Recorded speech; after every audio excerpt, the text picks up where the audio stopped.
Hi friends, welcome back to my channel. हम आज पढ़ने जा रहे हैं जर्नल ऑर्गेनिक केमिस्ट्री, जीओसी इसे कहते हैं। ये फर्स्ट सेमेस्टर का सिलेबस है बीएससी ऑनर्स केमिस्ट्री के लिए।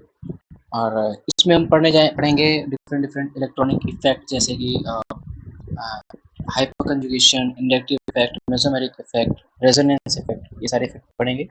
उसके बाद होमोलिटिक और हेटेरोलिटिक बॉन्ड फिजन पढ़ेंगे, जिससे कि डिफरेंट डिफरेंट टाइप के रिएक्शन इंटरमीडिएट्स बनते हैं, कार्बोकैटायन, कार्बन आयन, सारे हम डिटेल में पढ़ेंगे, आगे डिस्कस करेंगे। और फिर इसके बाद reaction mechanism SN1, SN2, E1, E2 सारे आराम से डिटेल में हम पढ़ेंगे। सबसे पहले स्टार्ट करते हैं हम इंडक्टिव इफेक्ट के साथ। तो हमारा आज का पहला टॉपिक है इंडक्टिव इफेक्ट। ठीक है, क्या होता है इंडक्टिव इफेक्ट? ये एक तरीके का पोलराइजेशन होता है जो किसी बॉन्ड में होता है।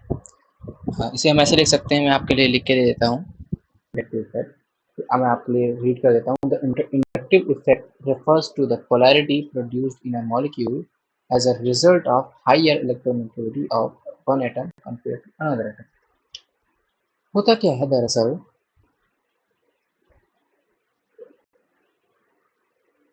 इसमें एक बॉन्ड रहता है जो दो एटम्स को कनेक्ट कर रहा होता है। हर बॉन्ड दो एटम्स को कनेक्ट करता है, और उस बॉन्ड में खासियत ये होती है कि उसका जो सिग्मा इलेक्ट्रॉन्स का क्लाउड होता है, वो किसी एक एटम की तरफ, दो एटम्स को कनेक्ट कर रहे हैं तो किसी एक एटम की तरफ ज़्यादा शिफ्ट हो जाता है, या कह सकते हैं कि वो बॉन्ड पोलराइज हो जाता है।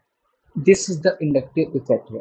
ठीक है, क्यों होता है? क्योंकि दोनों एटम जो कनेक्टिंग एटम्स हैं, उन दोनों की इलेक्ट्रोनेगेटिविटी में डिफरेंस होता है, और वो डिफरेंस उस बॉन्ड को पोलराइज करने में हेल्प करता है। फॉर एग्जाम्पल एग्जाम्पल देख लेते हैं क्या सकते हैं इसकी। जैसे कि लेट सपोज ये एक कार्बन का चेन, कोई कार्बन का मॉलिक्यूल है, काफ़ी बड़ी चेन हो सकती है, उसमें एक क्लोरीन का एटम लास्ट में एडेड है। ठीक है, C1 मान लेते हैं, C2 मान लेते हैं, 3 है, 4 है। अब इस बॉन्ड में, अब हमको पता है कि इलेक्ट्रोनेगेटिविटी जो होती है कार्बन की क्लोरीन से कम होती है। ठीक, यानी कि कार्बन और क्लोरीन की इलेक्ट्रोनेगेटिविटी में डिफरेंस है। ठीक है, अब इस केस में जो क्लोरीन, जो इस बॉन्ड का, ये जो सिग्मा बॉन्ड है, इसका जो इलेक्ट्रॉन क्लाउड है वो क्लोरीन के साइड में शिफ्ट हो जाएगा। ठीक है, वो क्लोरीन में शिफ्ट हो जाएगा। तो इससे क्या होगा? इससे होगा ये कि क्लोरीन पर पार्शियल नेगेटिव चार्ज आ जाएगा, और जो हमारा कार्बन है उस पर पार्शियल पॉजिटिव चार्ज आ जाएगा। ठीक है, तो ये इफेक्ट किस लिए, ये क्या इफेक्ट है? ये इंडक्टिव इफेक्ट है। फर्दर हम देखेंगे कि इंडक्टिव इफेक्ट जो है वो दो टाइप का हो सकता है। ठीक है, इसके दो केस पॉसिबल होते हैं। एक तो प्लस आई इफेक्ट, इसे रिप्रेजेंट करते हैं प्लस आई इफेक्ट, और दूसरा केस होता है माइनस आई इफेक्ट। दोनों केस हम आराम से समझेंगे, कोई दिक्कत नहीं। सबसे पहला केस जो हमारा प्लस आई इफेक्ट का है,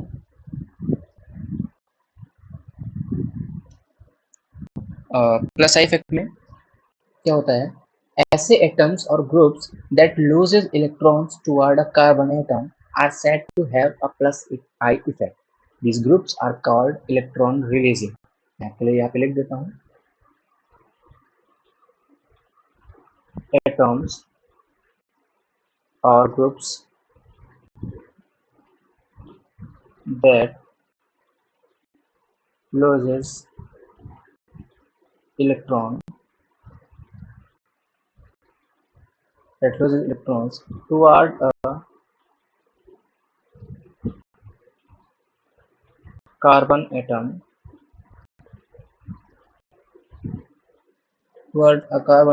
are said to have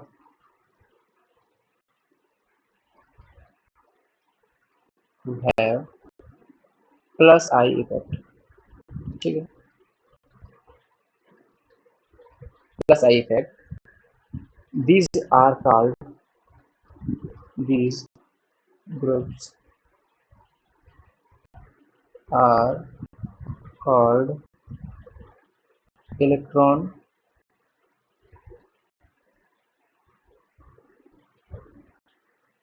releasing groups।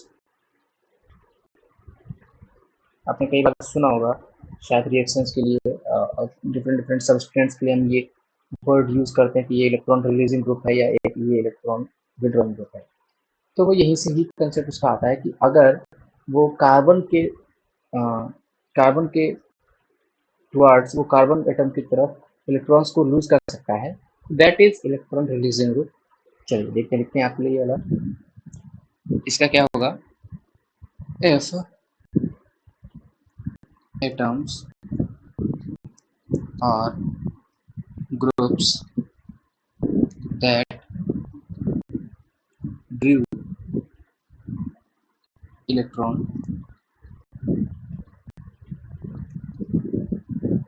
from a carbon atom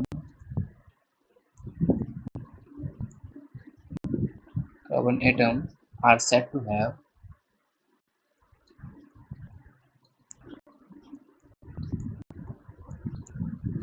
have a minus I effect.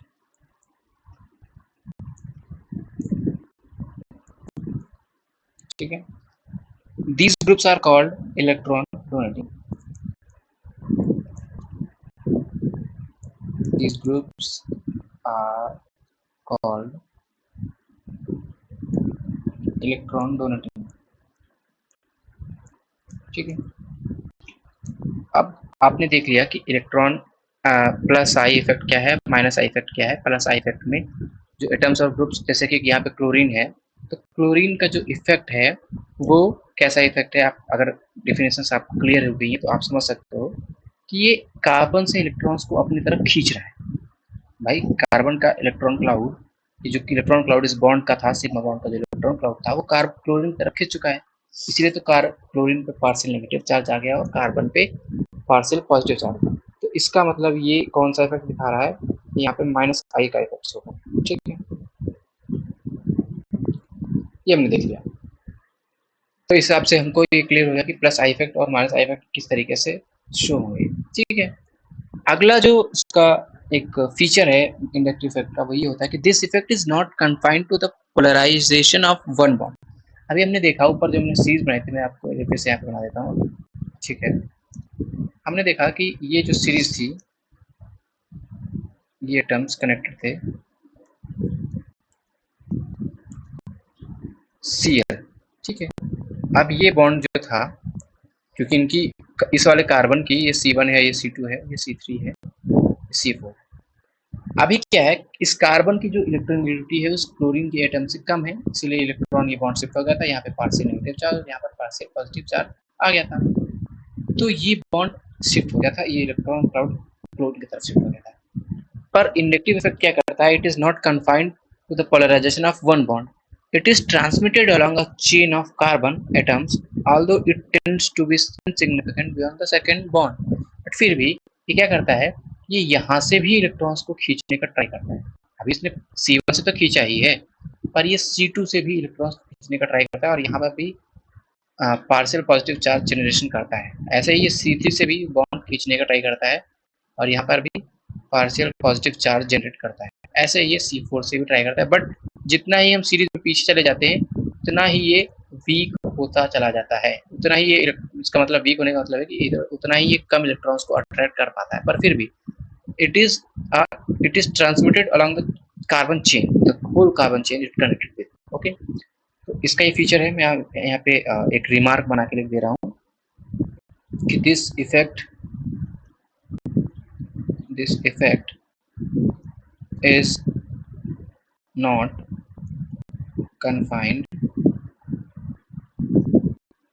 is not confined to the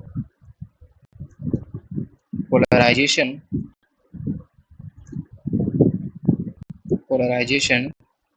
of one bond। Okay, it is transmitted along the carbon chain। ठीक है, तो ये इसका काफ़ी important feature है कि ये पूरी कार्बन चेन में अपने इफेक्ट को ट्रांसमिट कर सकता है। ठीक है, तो हमने पढ़ लिया अभी इंडक्टिव इफेक्ट के बारे में, हम अच्छे से समझ चुके हैं। होप आप लोगों को ये इंडक्टिव इफेक्ट समझ में आया होगा। अब हमारा अगला इफेक्ट जो है दैट इज मेसोमेरिक इफेक्ट, जिसे हम रेजोनेंस इफेक्ट भी कहते हैं कभी कभी। उसके बारे में हम देखते हैं। हमारा अगला इफेक्ट है दैट सेकंड मेसोमेरिक इफेक्ट।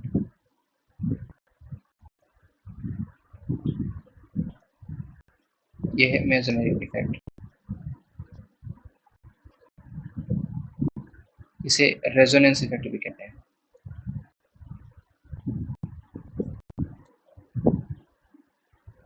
क्योंकि इसमें जो एप्लीकेशन है वो रेजोनेंस इफेक्ट का ही एप्लीकेशन होता है। So ये क्या होता है, the mesomeric effect is referred as the polarity produced in a molecule due to the interaction between two pi bonds or a pi bond and a lone pair of electrons. The effect is transmitted along a chain in a similar way as inductive. अब होता क्या है, जहाँ पर भी molecules में unsaturation होता है, यानी कि डबल बॉन्ड या ट्रिपल बॉन्ड, वहाँ पे हमें पता है कि पी ऑर्बिटल्स होते हैं जिनमें जिनकी ओवरलैपिंग हो रही होती है, और वो कई डबल बॉन्ड और ट्रिपल बॉन्ड का फॉर्मेशन करते हैं, और उन्हीं में जो पाई इलेक्ट्रॉन्स होते हैं वो इंटरेक्शन करते हैं एक दूसरे के साथ में, और उससे ही मेसोमेरिक इफेक्ट का वही मेसोमेरिक इफेक्ट होता है। कैसे होता है हम समझते हैं अच्छे से। एक बार मैं आपके लिए इसका डेफिनेशन लिख देता हूँ जिससे कि आप नोट्स बना सकते हैं इजीली। सो ये डेफिनेशन है मेसोमेरिक इफेक्ट का। होता क्या है, लेट सपोज हम एक बार एग्जांपल लेते हैं तो आपको बेटर अंडरस्टैंड होगा। Let suppose we will take an example of carbonyl group. ये एक कार्बोनाइल ग्रुप है, डबल बॉन्ड के साथ में कार्बन ऑक्सीजन की बात है, ये हमें पता है। अब इस कार्बोनाइल ग्रुप में हम जानते हैं कि यहाँ पे ये पाई इलेक्ट्रॉन्स होते हैं, पाई क्लाउड्स जिनमें इलेक्ट्रॉन्स होते हैं, ये पाई क्लाउड्स ऐसे ओवरलैप हो रहे हैं। दिस इज वी नो कि ये हमारा पाई बॉन्ड होता है, क्योंकि डबल बॉन्ड में एक पाई बॉन्ड बनता है। ठीक है, होता क्या है कि जो इलेक्ट्रोनेगेटिविटी ऑफ ऑक्सीजन है that is greater than carbon. हमें पता है कि कार्बन से ज़्यादा इलेक्ट्रोनेगेटिव होता है ऑक्सीजन। सो द इलेक्ट्रॉन जो होते हैं, जो पाई बॉन्ड के इलेक्ट्रॉन्स होते हैं सी डबल बॉन्ड ओ के बीच में, ये डिस्प्लेस हो जाते हैं ऑक्सीजन की तरफ, और ये एक रेजोनेंस स्ट्रक्चर होती है जो कार्बन का। अब ध्यान से समझते हैं आपको, अभी जो बॉन्ड फॉर्मेशन हो रहा है, पाई बॉन्ड का फॉर्मेशन हो रहा है, ये दोनों पी ऑर्बिटल कार्बन और ऑक्सीजन के पी ऑर्बिटल के बीच में हो रहा है। क्योंकि इलेक्ट्रोनेगेटिविटी हमें पता है कि electronegativity of oxygen is greater than electronegativity of carbon. ठीक है, ये पता है। तो अब इलेक्ट्रोनेगेटिविटी ज़्यादा होने का क्या मतलब है कि इलेक्ट्रॉन्स, जो इस बॉन्ड के इलेक्ट्रॉन्स है, इस इलेक्ट्रॉन क्लाउड, ये जो इलेक्ट्रॉन क्लाउड बन रहा है, ये शिफ्ट कर जाता है ऑक्सीजन की तरफ में। यहाँ पर मैं थोड़ा सा बेटर दिखा देता है इसको। ये इलेक्ट्रॉन जो है, इलेक्ट्रॉन क्लाउड ऑक्सीजन में शिफ्ट हो जाएगा, और ये हमें एक रेजोनेंस स्ट्रक्चर दे देगा।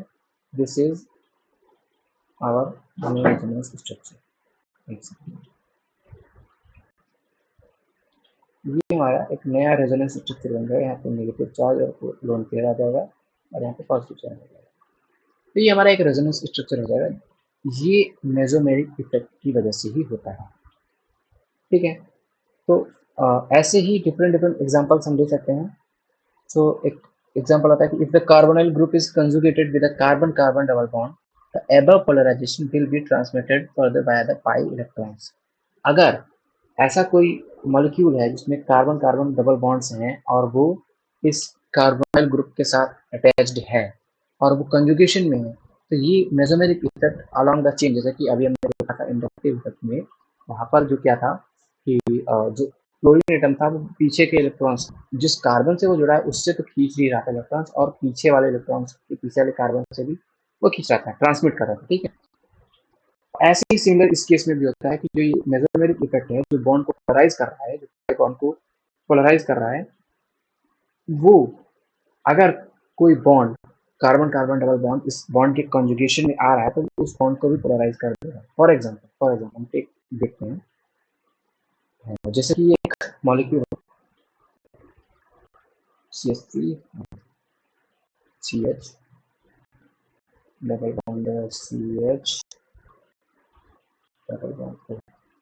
ठीक, अब इस केस में क्या होगा, अगर ये बॉन्ड, ये तो एल्डिहाइड ग्रुप है और ये ऐसे पोलराइज हो जाएगा यहाँ से, और ये बॉन्ड, मुझे लगता है थोड़ा सा मॉलिक्यूल गड़बड़ है, मॉलिक्यूल फिर से ले लेते हैं।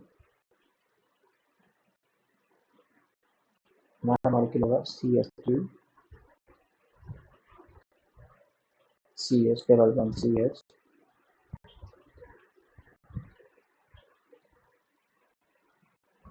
देन एक CH और डबल बॉन्ड O, हाँ ये मॉलिक्यूल। तो अगर ये बॉन्ड यहाँ से ट्रांसफॉर्म होता है, ये तो ये 5 इलेक्ट्रॉन क्लाउड जो था वो ऑक्सीजन पे शिफ्ट हो जाएगा और यहाँ पे पॉजिटिव चार्ज जनरेट हो जाएगा, ठीक है, तो यहाँ पे नेगेटिव चार्ज आ जाएगा। अब क्या होगा, ये पॉजिटिव चार्ज जो ये पाई इलेक्ट्रॉन क्लाउड है इसको पोलराइज कर देगा और ये यहाँ पे बॉन्ड आ जाएगा। अब क्या होगा, ये डबल बॉन्ड शिफ्ट होकर इस कार्बन पे पॉजिटिव चार्ज जनरेट कर देगा और ये पॉजिटिव चार्ज यहाँ पे स्टेबलाइज हो जाएगा। कैसे होगा, ये रेजोनेंस स्ट्रक्चर हम दिखाते हैं यहाँ पे बना रहे, ये कुछ इस तरीके का रेजोनेंस स्ट्रक्चर होगा। CH3 CH, ये यहाँ पे पॉजिटिव चार्ज आ जाएगा CH पे और सिंगल बॉन्ड CH, बाद में double bond CH O negative, ठीक है, ये हमारे पास फॉर्मूला आ जाएगा। हाँ, तो ये हो गया हमारे पास मेसोमेरिक इफेक्ट जब बहुत सारे मतलब मल्टीपल बॉन्ड्स कॉन्जुगेशन में होते हैं, 5 बॉन्ड्स जब कॉन्जुगेशन में होते हैं तो वो ऐसे ही मेसोमेरिक इफेक्ट शो करते हैं रेजोनेंस के थ्रू, ठीक है। तो मैं ये स्टेटमेंट एक यहाँ पे रिमार्क बना के लिख देता हूँ आप लोग की नोट्स के लिए। If the carbonyl group is conjugated with a carbon carbon double bond, और ऐसा नहीं है कि सिर्फ कार्बोनाइल की बात हो रही है, यहाँ पे कोई भी ऐसा डबल बॉन्ड हो सकता है जिसके पास पाई ऑर्बिटल हो जो ओवरलैपिंग कर सके, और इलेक्ट्रॉन, मेन बात होती है रेजोनेंस में इलेक्ट्रॉन क्लाउड होने की, वो इलेक्ट्रॉन क्लाउड ही शिफ्ट होता है एक दूसरे का, एक दूसरे एटम पे, जो एडजेसेंट एटम होते हैं उन पे कार्बन जो इलेक्ट्रॉन क्लाउड होता है वही शिफ्ट होता है, ठीक है। जैसे कि ये CH bond C double bond O है जो ये यहाँ पे बेसिकली है, यहाँ पे इलेक्ट्रॉन क्लाउड है ना, वो इलेक्ट्रॉन क्लाउड ही ऑक्सीजन एटम पे आ जाता है, इसलिए वहाँ पे नेगेटिव चार्ज आ जाता है, और कार्बन से हट जाता है वो इलेक्ट्रॉन क्लाउड, इसलिए वहाँ पे पॉजिटिव चार्ज आता है। तो जो बेसिक फंडामेंटल है वो ये है कि वो इलेक्ट्रॉन क्लाउड की शिफ्टिंग ही है रेजोनेंस, और उसी रेजोनेंस के थ्रू मेसोमेरिक इफेक्ट हमें देखने को मिलता है। तो यहाँ पे एक रिमार्क बना के मैं लिख देता हूँ, if the carbonyl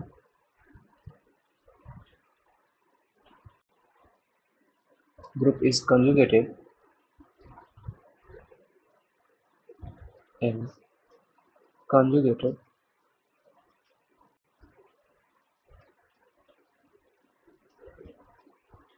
if the carbonyl group is conjugated with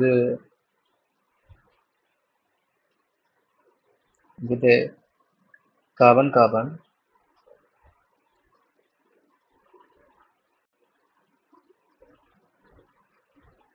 double bond,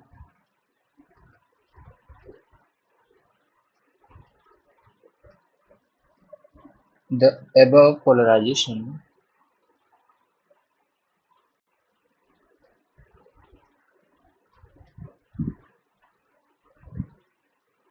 polarization will be transmitted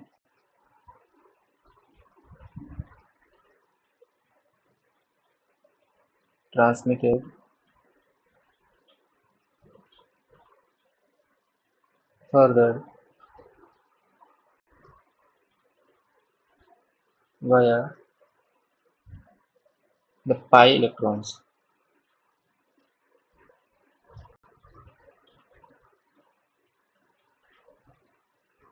ठीक है। If the carbonyl group is conjugated with a carbon-carbon double bond, the above polarization will be transmitted further via the pi electrons। ये similar उसी के जैसे होता है, जैसे inductive में होता है, आपने देखा था अभी थोड़ी देर पहले, ये कार्बन कार्बन कार्बन जो था उसके एडजेसेंट कार्बन से भी क्लोरीन इलेक्ट्रॉन्स खींच ले रहा था, ऐसे ही यहाँ पे भी जो एडजेसेंट कार्बन होता है अगर उसके पास डबल बॉन्ड है तो वो डबल बॉन्ड भी पोलराइज हो जाएगा, जैसे कि हमने ऊपर एग्जाम्पल में देखा। तो it is all about mesomeric effect.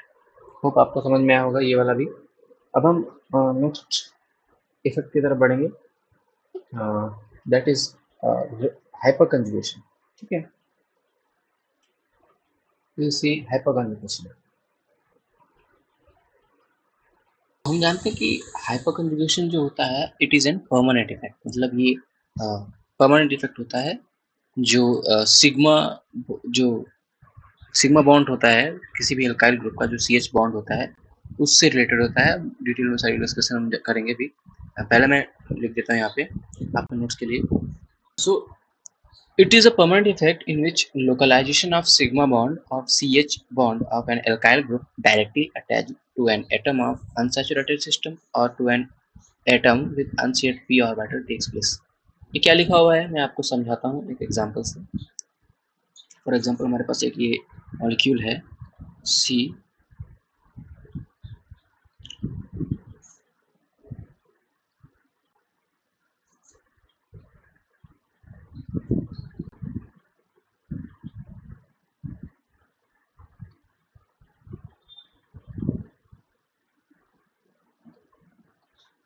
मैं एक मॉलिक्यूल ले रहा हूँ,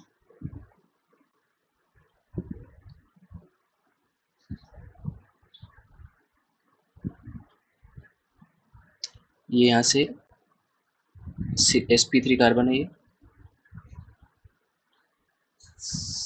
और ये s ऑर्बिटल से इसके साथ में जुड़ा हुआ है कार्बन के साथ में, ये हाइड्रोजन। नाउ व्हाट हैपेंस, ये कार्बन जो है ये कार्बोकैटायन है, ये sp2 हाइब्रिडाइजेशन है। कार्बोकैटायन को पता है कि sp2 हाइब्रिडाइज होता है, sp2 हाइब्रिडाइजेशन यूज करता है जिससे कि 3 सिग्मा बॉन्ड बनते हैं और एक वैकेंट p ऑर्बिटल होता है इसके पास, अनशेयर्ड p ऑर्बिटल। ठीक है, नाउ व्हाट हैपेंस कि ये जो H है जो सिग्मा बॉन्ड से जुड़ा है कार्बन से, इसमें जो इलेक्ट्रॉन फील्ड है, नाउ दिस p ऑर्बिटल, क्योंकि ये p ऑर्बिटल और ये p ऑर्बिटल ये सेम प्लेन में है। अब आप देख सकते हो कि sp3 टेट्राहेड्रल है और ये sp2 प्लेनर है और ये सेम प्लेन में ये बॉन्ड है, और इस हिसाब से ये जो p ऑर्बिटल हैं दोनों, ये दोनों p ऑर्बिटल सेम प्लेन में है, तो ये ओवरलैप करने लगते हैं और इस हाइड्रोजन बॉन्ड का जो ये जो हाइड्रोजन कनेक्टेड है कार्बन से, इसमें इस ऑर्बिटल में जो इलेक्ट्रॉन्स होते हैं वो नाउ इस अनशेयर्ड p ऑर्बिटल में ट्रांसफर होने लगते हैं, ट्रांसमिट होने लगते हैं। इसे ही कहते हैं हाइपर कंजुगेशन। तो किसी भी एल्काइल ग्रुप में जो CH बॉन्ड होता है वो CH बॉन्ड अगर किसी भी अनशेयर्ड p ऑर्बिटल के कांटेक्ट में आता है या ऐसे किसी अनसैचुरेटेड सिस्टम के कांटेक्ट में आता है जहां पर इलेक्ट्रॉन्स की डिफिशियंसी है, तो इस CH बॉन्ड से इलेक्ट्रॉन्स उस अनशेयर्ड p ऑर्बिटल में ट्रांसमिट होने लगते हैं, that is our hyper conjugation effect. ठीक है, अब इस तरीके से हम कह सकते हैं कि hyperconjugation stabilizes the carbocation as it helps to dispersal the positive charge of carbocation. क्योंकि भाई जैसे ही ये चार्ज इसमें जा रहा है, ट्रांसफर हो रहा है, now this carbocation tends to being stabilize, भाई स्टेबलाइज हो जाएगा ना, क्योंकि अब इसमें इलेक्ट्रॉन्स आ रहे हैं, इसकी डिफिशियंसी कंप्लीट हो रही है। ये पॉजिटिव चार्ज इसीलिए था कि ये ऑर्बिटल जो था एम्प्टी था। ठीक है, now it tends to destabilize over and again. Okay, तो अब क्या होगा इस केस में, हम ये बता सकते हैं कि हाइपर कंजुगेशन एक ऐसा इफेक्ट है जो कार्बोकैटायन की स्टेबिलिटी को इंक्रीज कर सकता है। अगर हाइपर कंजुगेशन एक हायर एक्सटेंट में किसी भी मॉलिक्यूल में है, तो वो उस जगह पर कार्बोकैटायन अगर कोई फॉर्मेशन होता है तो उसको अच्छे से स्टेबलाइज कर सकता है। इसके इस कंसेप्ट के हिसाब से हम एक रिमार्क बना के लिख सकते हैं, और next remark will be greater the number of alkyl groups attached to a positively charged carbon atom, the greater is the hyperconjugation and stabilization of the carbocation. मतलब अगर कोई कार्बोकैटायन ऐसा है, लेट सपोज ये मैं कार्बोकैटायन बनाता हूँ, different series of carbocation बना के दिखाता हूँ आपको।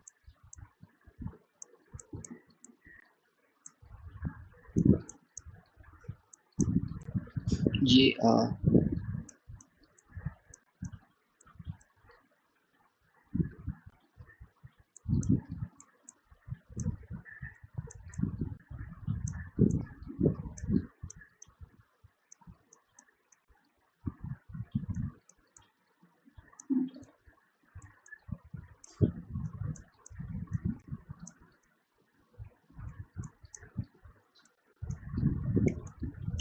अब अगर इस सीरीज में आपसे पूछा जाता है कि इसमें से कौन सा कार्बोकैटायन हाईली स्टेबलाइज है, जो सबसे ज्यादा मोस्ट स्टेबल कार्बोकैटायन है, वो ये टर्शियरी कार्बोकैटायन होगा।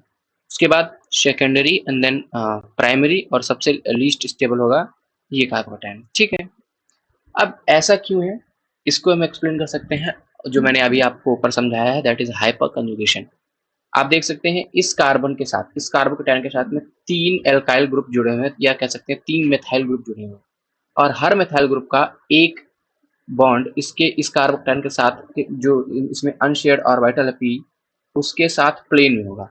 अब आप देख सकते हैं कि जितने भी कार्बोकैटायन हैं, जितना भी ये कार्बोकैटायन का जो पी ऑर्बिटल है, ये most of the hydrogen bond, जो हाइड्रोजन सी एच बॉन्ड है इस एल्काइल ग्रुप में, उनसे ये स्टेबलाइज हो जाएगा, और उनसे इलेक्ट्रॉन्स इस वैकेंट पी ऑर्बिटल में एक्सट्रैक्ट कर सकता है।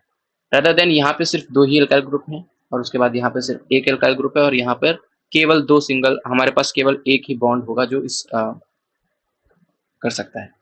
तो ये इसलिए मोस्ट लीस्ट स्टेबल हो जाएगा। ठीक है, अब क्या है अगला, इस स्टेटमेंट को मैं एक लिख सकता हूँ इस तरीके से, the number of alkyl groups attached to a positively charge carbon atom, the greater is hyperconjugation and stabilization of the carbocation. Carbocation effect, sorry, hyperconjugation effect के बारे में सब इतना मैंने आपको बता दिया है, अब आपको समझ में आया होगा। और आगे आप इसका एप्लीकेशन कैसे करेंगे, जैसे कि किसी भी कार्बोकैटायन का स्टेबलाइजेशन चेक करना है तो आप वहाँ पे देख सकते हैं। ठीक है, I will move to our next topic, that is electromagnetic effect, right? Electromagnetic effect. Okay, तो हम जानते हैं कि जो इलेक्ट्रोमैग्नेटिक इफेक्ट है ये एक टेम्परेरी इफेक्ट है, जो कि किसी अटैकिंग रिएजेंट के इन्फ्लुएंस में आकर के एक्टिवेट होता है। Electromagnetic effect is similar to mesomeric effect, क्योंकि वहाँ पे क्या हो रहा था, वहाँ पे भी जो कार्बन डबल बॉन्ड्स या ट्रिपल बॉन्ड्स होते थे वो एक किसी मूर्ख इलेक्ट्रोनेगेटिव स्पीसीज की तरफ पूरा इलेक्ट्रॉन क्लाउड शिफ्ट हो जाता था। ऐसा ही इधर होता है। यहाँ पर जो अटैकिंग रिएजेंट्स होते हैं वो किसी न किसी एक कनेक्टेड एटम से अटैच हो जाते हैं और दूसरे एटम की तरफ इलेक्ट्रॉन क्लाउड को शिफ्ट कर देते हैं, या जिस तरफ से अटैच होते हैं उसी तरफ इलेक्ट्रॉन क्लाउड को शिफ्ट करते हैं। हम डिटेल में डिस्कस करेंगे, क्योंकि यहाँ पे 2 टाइप के अटैकिंग रिएजेंट्स हो सकते हैं, जिनके बेसिस पे 2 तरीके के इलेक्ट्रोमैग्नेटिक इफेक्ट भी होते हैं, तो पॉजिटिव इलेक्ट्रोमैग्नेटिक इफेक्ट और नेगेटिव इलेक्ट्रोमैग्नेटिक इफेक्ट। तो अब हम उसे डिस्कस करेंगे अच्छे से डिटेल में। That is our first effect is positive electromagnetic effect. Okay, तो मैं लिखता हूँ यहाँ पे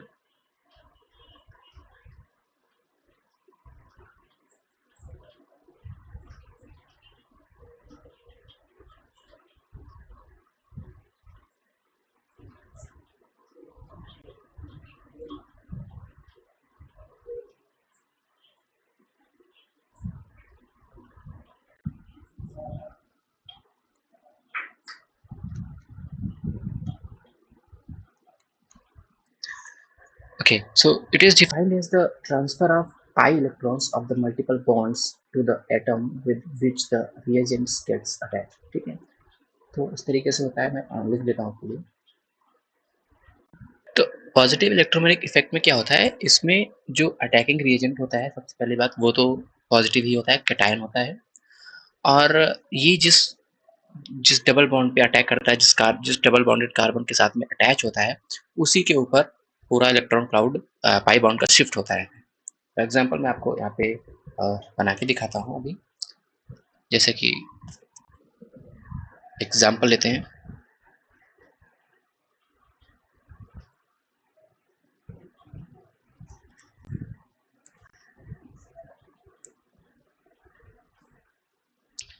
ये कार्बन डबल बॉन्डेड अटैच्ड है कार्बन से, और हमें पता है ये इन दोनों कार्बन्स पे पार्शियल चार्ज भी जनरेट हो जाता है। लेट सपोज कि इस कार्बन पे पार्शियल नेगेटिव चार्ज है और इस पे पार्शियल पॉजिटिव चार्ज है। सो व्हाट हैपेंस, जब कोई भी, लेट सपोज कोई प्रोटॉन आता है या कोई कार्बोकैटायन, कोई कैटायन भी आएगा, हम एग्जांपल के लिए यहाँ पे प्रोटॉन ले रहे हैं, तो जब ये अटैक करेगा तो ऑब्वियस सी बात है कि ये नेगेटिव चार्ज पे, या जहाँ पे भी पार्शियल नेगेटिव चार्ज या फॉर्मल नेगेटिव चार्ज होगा वहाँ पर ही अटैक करेगा। सो व्हाट हैपेंस कि ये अटैक करता है, ये इस कार्बन के द्वारा अटैक किया जाता है और यहाँ पे ये प्रोटॉन अटैच्ड हो जाता है इस कार्बन से और एक फॉर्मल पॉजिटिव चार्ज कार्बन दूसरा जो कनेक्टेड कार्बन था होता है वहाँ पर आ जाता है और कुछ इस तरीके का हमें प्रोडक्ट देखने को मिलता है।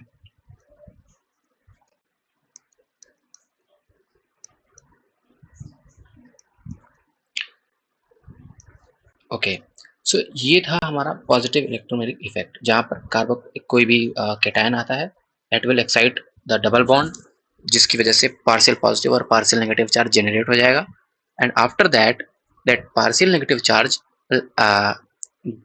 Will attain that proton and हमको ये सब प्रोडक्ट जो फॉर्म हो रहा है ये प्रोडक्ट हमको मिल जाता है। दूसरा हमारा जो इफेक्ट है that is negative electromagnetic effect, जिसमें कि उसके नाम से थोड़ा सा क्लियर है कि हम वहाँ पर नेगेटिव स्पीसीज से अटैक करवा रहे होंगे। मैं लिख देता हूँ सारी चीज़ें यहाँ पर। ठीक है, तो नेगेटिव इलेक्ट्रोमैग्नेटिक इफेक्ट में क्या होता है, यहाँ पर जो नेगेटिव स्पीसीज अटैक करती है और वो जिस कार्बन से अटैच होती है उसके अपोजिट वाले कार्बन पे पूरा इलेक्ट्रॉन क्लाउड ट्रांसफर होता है। फॉर एग्जाम्पल जैसा कि अभी पहले हमने देखा था कि वहाँ पर क्या था कि जो पॉजिटिव स्पीसीज अटैक करती थी दैट विल वो एक्साइट कर उस कार्बन कार्बन डबल बॉन्ड को एक्साइट करती थी, जिसे पार्शियल पॉजिटिव और पार्शियल नेगेटिव चार्ज आते थे दोनों कार्बन पे। उसके बाद चूंकि वो पॉजिटिव स्पीसीज थी तो वो नेगेटिव जिस कार्बन पर नेगेटिव पार्शियल चार्ज आता था, यानी कि जिसपे इलेक्ट्रॉन क्लाउड शिफ्ट होता था, नेगेटिव पार्शियल चार्ज का मतलब है कि उस तरफ इलेक्ट्रॉन क्लाउड शिफ्ट हो रहा है, वहां पे ऐड होती थी और वहां पे ये पॉजिटिव वाला ऐड हो जाता था स्पीसीज। इस बार इस नेगेटिव केस में उल्टा होगा इसका, क्योंकि फिर से नेगेटिव स्पीसीज के अटैक से भी सिमिलरली उसी तरीके से जैसे कि वहां पे कार्बन डबल बॉन्ड एक्साइट हो रहा था वैसे ही पार्शियल पॉजिटिव और पार्शियल नेगेटिव चार्ज जनरेट होंगे। और चूंकि जब हमारा नेगेटिव स्पीसीज होगा that will attack to the partially positive carbon, right. For example मैं आपको यहाँ पे फिर से बना के दिखा देता हूँ।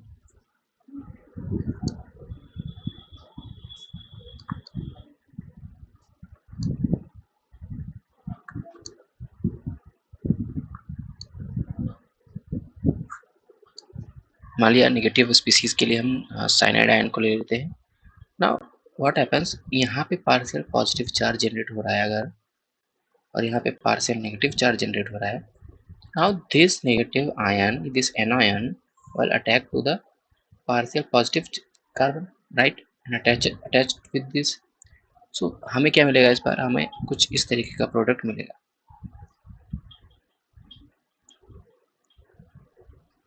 ठीक है, साइनाइड यहाँ पे अटैच हो जाएगा और now this carbon looks like this, right. और यहाँ पे नेगेटिव चार्ज जो पार्शियल था आपको फॉर्मल नेगेटिव चार्ज में कन्वर्ट हो जाएगा। ठीक है, तो ये था हमारा नेगेटिव इलेक्ट्रोमैग्नेटिक इफेक्ट। काफ़ी सिंपल था, आपको समझ में आ गया, क्योंकि कुछ नहीं है इसमें, सिर्फ स्पीसीज का ही हमें देखना है कि कौन सी अटैकिंग स्पीसीज आ रही है। अगर पॉजिटिव है तो पॉजिटिव इलेक्ट्रोमैग्नेटिक होगा और अगर नेगेटिव है तो नेगेटिव होगा। ठीक है।